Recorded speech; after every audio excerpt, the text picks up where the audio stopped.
What's up, players? It's Sean, aka Sean So Nasty, here with the Week 1 review of, you already read the caption, yes, Dragon Ball Fighterz, or Dragon Ball FighterZ for my illiterate viewers. I want to start this review off by saying this is a Week 1 review. I'm sure in due time the game will gradually become better than what it is.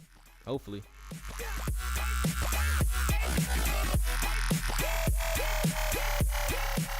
Starting things off, I want to talk about the story. Dragon Ball Fighterz gives us a 10-hour story depending on your skill level that gives us some depth on the new character Android 21 and who she really is, and what's her significance to the other characters. The story is divided into 3 arcs in which players get to see the story unfold from the perspective of Goku and his friends, the enemies being Cell, Frieza, that one dude, and the androids themselves. We started the game off by waking up as Goku and talking to Bulma with a couple of dialogue prompts on the screen, only to find out that you didn't wake up as Goku, but you awoke as yourself in Goku's body.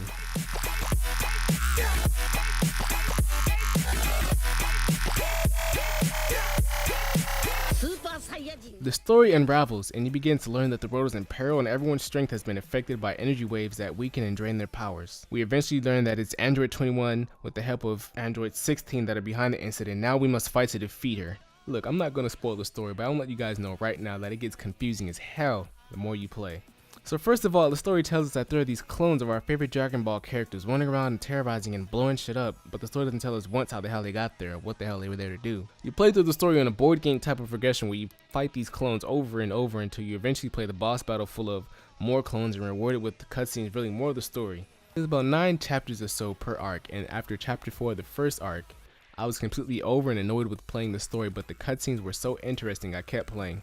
Oh, and that's the only way to unlock Android 21 is to beat the whole story of 3 arcs, so there's at least a reason for it. After you're done with the first arc and move into the second arc, it plays out as a reboot of the first arc, but with an alternate ending that completely distorts and trashes everything I thought was important to the story. I mean, literally, characters that died in the first never died, and you become allies with Frieza to take down 21, which never really happened in the first arc, and all that made me even more confused as I kept playing. Now, the last arc was by far the best arc in terms of story because it gives us the most background on who Android 21 really is and what's truly going on with her as a character.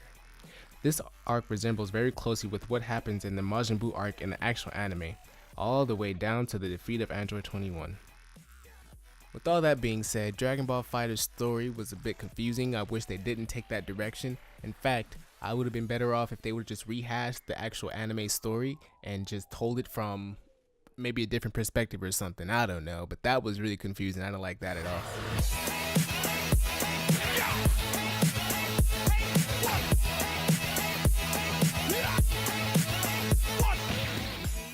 Outside of the story, Dragon Ball FighterZ offers us a few different game modes. Local battle, which allows players to play against their friends and families at home. Arcade mode, which is an endless battle mode with CPU teams that become stronger the more matches you win. Practice mode, which is self-explanatory. Arena match, which lets the players play against those who are currently within their chosen lobby. And last but not least, world match, which is going to be where you take on the truly competitive and ranked matches and casual matches where you'll be matched with all the players within your chosen region. Now, hot take. Dragon Ball servers are hot doo-doo. The only thing that really works that allows online play is the world match system, and that's assuming you don't get booted from the lobby before you get matched up with another player.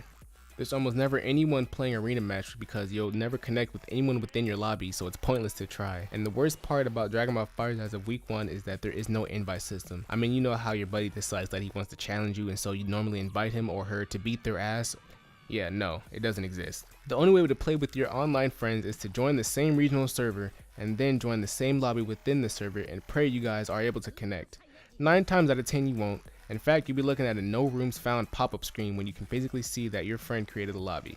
After switching lobbies countless times and restarting your PlayStation, you might hopefully get lucky and connect, but after switching lobbies 4 times with no luck, I'm calling it a night. With as much anticipation as hype as this game had, you'd expect them to have servers capable of handling high amounts of online traffic. The game starts us out with a solid 22-man roster pre-DLC, in which each character has a unique feel and no one feels overpowered. I mean, hell, even Yamcha got the juice in this game. I've gotten bullied by plenty of Yamchas online, as embarrassing as that sound. Once you actually get to playing a match, the game is absolutely amazing.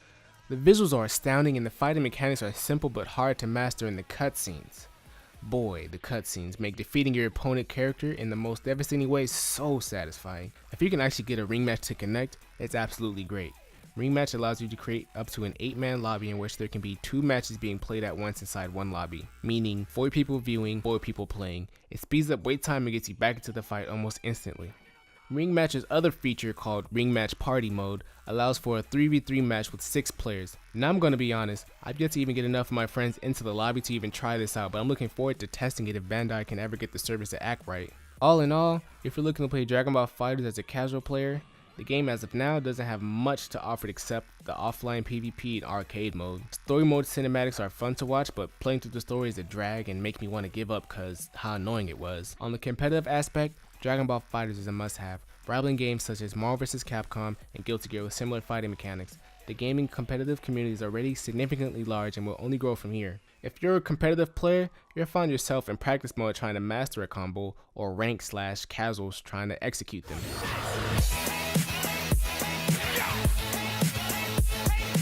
Overall, if you're really into fighting games, you should have had this game yesterday.